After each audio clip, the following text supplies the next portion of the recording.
দেশের প্রথম বাণিজ্যিক কুমিরের খামার, যার নাম রেপটাইলস ফার্ম লিমিটেড, এটি ময়মনসিংহের ভালুকায় অবস্থিত, যা বাণিজ্যিকভাবে কুমির চাষ এবং পর্যটন কেন্দ্র হিসেবে গুরুত্বপূর্ণ ভূমিকা পালন করছে।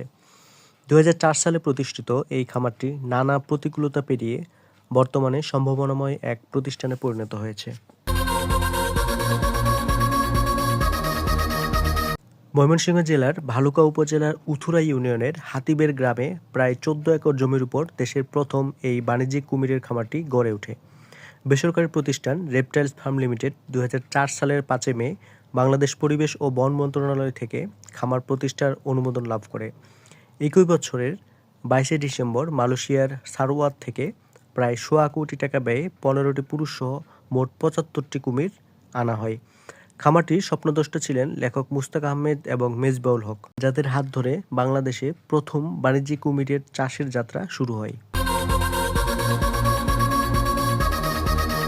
শুরুতে ৭৫টি কুমির দিয়ে যাত্রা শুরু হলেও বর্তমানে খামারটিতে ছোট বড় মিলিয়ে প্রায় ২৫০০ থেকে ৩৮০০ কুমির রয়েছে। কুমিরের প্রজনন মৌসুম এপ্রিল-মে মাস, অর্থাৎ বর্ষাকাল। প্রাপ্তবয়স্ক একটি স্ত্রী কুমির বছরে একবার গড়ে ৫০ থেকে ৬০টি ডিম দেয়। সংগ্রহিত ডিম আন্তর্জাতিক মানের ইনকিউবেটরে ৮৫ থেকে ৯০ দিন সংরক্ষণের পর বাচ্চা ফোটানো হয়। ডিম ফোটার পর বাচ্চাগুলোকে নির্দিষ্ট সময় পর্যন্ত নিবিড় পরিচর্যার মাধ্যমে হ্যাচারি ও পৃথক পুকুরে স্থানান্তর করা হয়। এই খামার বাংলাদেশের অর্থনীতিতে নতুন সম্ভাবনার দ্বার খুলে দিয়েছে।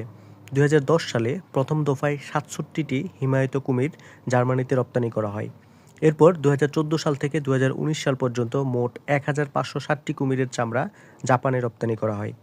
আন্তর্জাতিক বাজারে কুমিরের চামড়া, মাংস, হাড় ও দাঁতের ব্যাপক চাহিদা রয়েছে, বিশেষ করে ইতালি, ফ্রান্স, জার্মানি, জাপান, দক্ষিণ কোরিয়া এবং স্পেনের মতো দেশগুলোতে।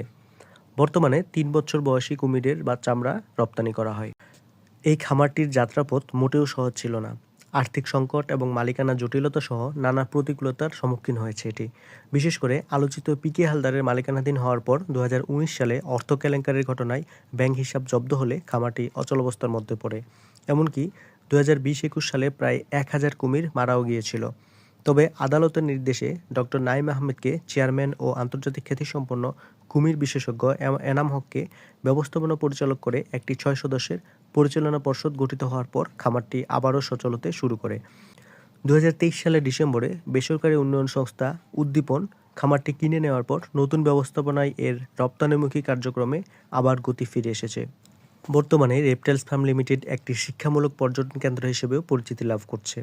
২০২২ সালের ফেব্রুয়ারি মাসে এটি পর্যটকদের জন্য উন্মুক্ত করে দেওয়া হয়।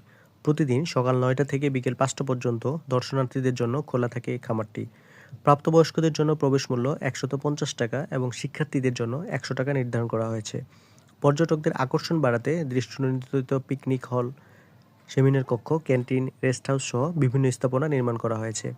খামারের আয়ের একটি অংশ কুমিরের খাবার ও অন্যান্য খরচ মেটাতে ব্যয় হচ্ছে। ভবিষ্যতের পরিকল্পনা অনুযায়ী এখানে কুমির রিসার্চ সেন্টার ও মিউজিয়াম স্থাপন করা হবে।